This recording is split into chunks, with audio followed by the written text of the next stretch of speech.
नमस्ते। हमारे इस खास विश्लेषण में आपका बहुत बहुत स्वागत है। आज हम एक ऐसी चीज पर बात करने वाले हैं जिसे हम रोज देखते हैं, लेकिन शायद ही कभी उस पर गौर करते हैं। हमारा अपना आईना। आज हम जानेंगे कि कैसे महज एक पानी के गड्ढे से शुरू होकर आईना अंतरिक्ष की गहराइयों को नापने वाला एक अहम उपकरण बन गया। यकीन मानिए, ये सफर जितना विज्ञान का है, उतना ही हमारे अपने इतिहास और सभ्यता का भी है। तो चलिए शुरू करते हैं। अब आप शायद सोच रहे होंगे कि एक ठहरे हुए पानी के गड्ढे का भला अंतरिक्ष की खोज से क्या लेना देना हो सकता है ना अजीब बात। लेकिन यही तो इस कहानी का सबसे दिलचस्प पहलू है। ये कोई रातों रात हुआ चमत्कार नहीं था। ये आईने के तकनीकी और मनोवैज्ञानिक विकास की एक बेहद शानदार कहानी है। ये सिर्फ अपना चेहरा देखने की बात नहीं है, ये इस बात का सबूत है कि इंसान ने अपनी आत्म जागरूकता और तकनीक को किस हद तक विकसित किया है। आपने नार्सिसस की वो मशहूर ग्रीक कहानी तो सुनी होगी। एक ऐसा नौजवान जो पानी में अपनी परछाई देखकर खुद पर मोहित हो गया था। ये कहानी बहुत ही खूबसूरती से इस बात को सामने रखती है कि इंसान हमेशा से अपनी खुद की छवि देखने के लिए कितना बेताब रहा है। पुराने जमाने में जब आईने नहीं थे तो शांत पानी ही प्रकृति का इकलौता आईना हुआ करता था। और इतिहासकार बताते हैं कि इंसान अपना अक्स देखकर कभी हैरत में पड़ जाता था तो कभी डर जाता था। इसी गहरे आकर्षण ने हमारी पहचान से जुड़ी कई मान्यताओं को जन्म दिया।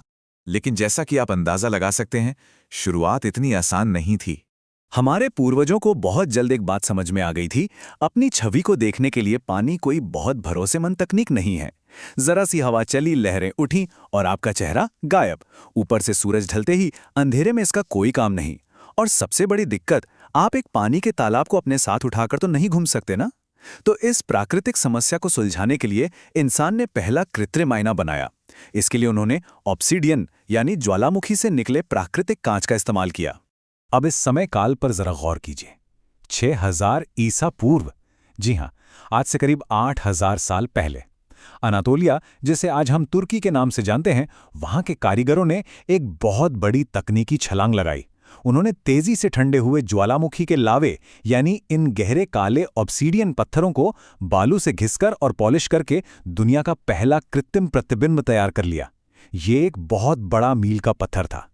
और फिर वक्त के साथ साथ तकनीक और आगे बढ़ी और हम धातु युग में पहुंच गए।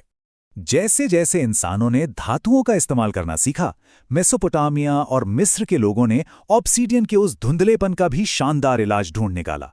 उन्होंने चमकदार तांबे और कांसे को पॉलिश करके बेहतरीन आईने बनाने शुरू कर दिए। अमीर मिस्रवासियों ने तो इसे एक हाई क्लास आर्ट में बदल दिया था।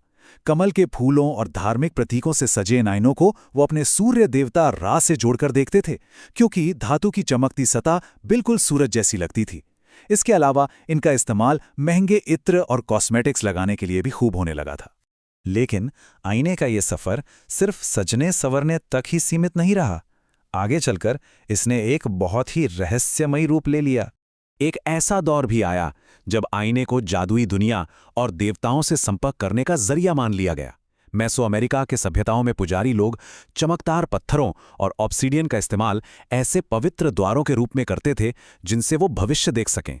मिसाल के तौर पर एज़टेक सभ्यता में एक देवता थे तेज़कैटलिपोका, जिनके नाम का मतलब ही है धुआं छोड़ने वाला आईना। तो आप समझ सकते हैं कि उस दौर में आईनों को कितना शक्तिशाली और जादुई उपकरण माना जाता था। दूसरी तरफ प्राचीन चीन में कुछ ऐसा हो रहा था जो किसी ऑप्टिकल चमत्कार से कम नहीं था। वहां के कारीगरों ने स्पेक्युलम धातु नाम के एक खास अलॉय पर महारत हासिल कर ली थी। और जानते हैं इससे उन्होंने क्या बनाया? जादुई आईने। जब इन आईनों पर सूरज की रोशनी पड़ती थी तो ये आईने के पीछे बने ब्रह्मांडीय डिजाइनों को सामने की दीवार पर प्रोजेक्ट कर देते थे। सोचिए, विज्ञान का ये कमाल उस वक्त के लोगों के लिए सचमुच किसी जादू जैसा ही रहा होगा। तो अगर हम पूरी तस्वीर देखें तो इंसान को अलग अलग ठोस सामग्रियों के साथ प्रयोग करने और उन्हें अपग्रेड करने में ही हजारों साल लग गए। ऑब्सीडियन के पत्थरों से लेकर कांसे के इस्तेमाल तक का ये सफर बहुत लंबा था। और इसके बाद जाकर पहली शताब्दी में रोमनों ने सबसे पहले कांच के पीछे धातु लगाने वाले शुरुआती प्रयोग शुरू किए। लेकिन जो असल क्रांति थी वो कुछ सदियों बाद आई। इस्लामिक स्वर्ण युग के दौरान जब इब्न अल-हैथम जैसे महान विद्वानों ने इंसानी दृष्टि और प्रकाश के विज्ञान को दुनिया के सामने रखा, उसके बाद एक बहुत बड़ा ब्रेक थ्रू हुआ इटली के मुरातो द्वीप पर। वेनिस के कारीगरों ने एक बेहद गुप्त 3 स्टेप वाली प्रक्रिया इजाद की। एकदम सपाट कांच बनाना, उस पर टिन और पारे का मिक्सचर लगाना और फिर बेहद बारीकी से पॉलिश करना। इस सीक्रेट फॉर्मूले से उन्होंने इतने साफ और चमकदार आईने बनाए जो दुनिया ने पहले कभी देखे ही नहीं थे। और जानते हैं ये आईने कितने खास थे? ये रईसी और ताकत का इतना बड़ा सिंबल बन गए थे कि कई बार एक आईने की कीमत उस दौर की मशहूर पेंटिंग से भी ज्यादा होती थी। बिल्कुल सही सुना आपने। इस बिजनेस में इतना पैसा और सीक्रेट्स थे कि वेनिस की सरकार ने आईना बनाने वाले कारीगरों के शहर छोड़ने पर ही बैन लगा दिया था। एक तरह से उन्हें कैद कर दिया गया था ताकि ये तकनीक किसी और के हाथ न लग जाए। लेकिन इस पूरी कहानी में एक बड़ा मोड़ आना अभी बाकी था। वेनिस के आईने कमाल के तो थे, पर वो बेतहाशा महंगे थे और उनमें इस्तेमाल होने वाला पारा सेहत के लिए बेहद खतरनाक था। इन कमियों ने सीधे तौर पर विज्ञान के नए दरवाजे खोले। साल 1668 इस साल ने सच में विज्ञान की दुनिया बदल दी। इसी साल महान वैज्ञानिक आइजैक न्यूटन ने अपने टेलीस्कोप में लेंस की जगह घुमावदार आईनों का इस्तेमाल करके रिफ्लेक्टिंग टेलीस्कोप का आविष्कार किया। न्यूटन ने साबित कर दिया कि आईने सिर्फ अपना चेहरा संवारने के लिए नहीं है, बल्कि ये पूरे ब्रह्मांड को एक्सप्लोर करने का एक अचूक उपकरण है। और फिर 1835 में एक असली गेम चेंजर आया। German chemist Justus von Liebig ने एक नई सिल्वरिंग प्रोसेस का आविष्कार किया। उन्होंने जहरीले पारे की छुट्टी कर दी और कांच के पीछे चांदी की एक सुरक्षित पतली परत चढ़ाने का तरीका निकाला। इस केमिकल इनोवेशन से हुआ ये कि आईनों का सुरक्षित और बहुत बड़े पैमाने पर उत्पादन शुरू हो गया, और जो आईने कभी सिर्फ राजा महाराजाओं के महलों में दिखते थे वो अब आम लोगों के घरों तक पहुंच गए। लिबिग के उस शानदार आविष्कार का ही नतीजा है कि आज हमारी पूरी दुनिया इस तकनीक पर टिकी है। आज की बात करें तो रोड सेफ्टी से लेके लेजर टेक्निक, माइक्रोस्कोप्स और जेम्स वेब जैसे विशाल स्पेस टेलीस्कोप्स तक हर जगह इन हाईटेक रिफ्लेक्टिव सर्फेसेस का इस्तेमाल हो रहा है।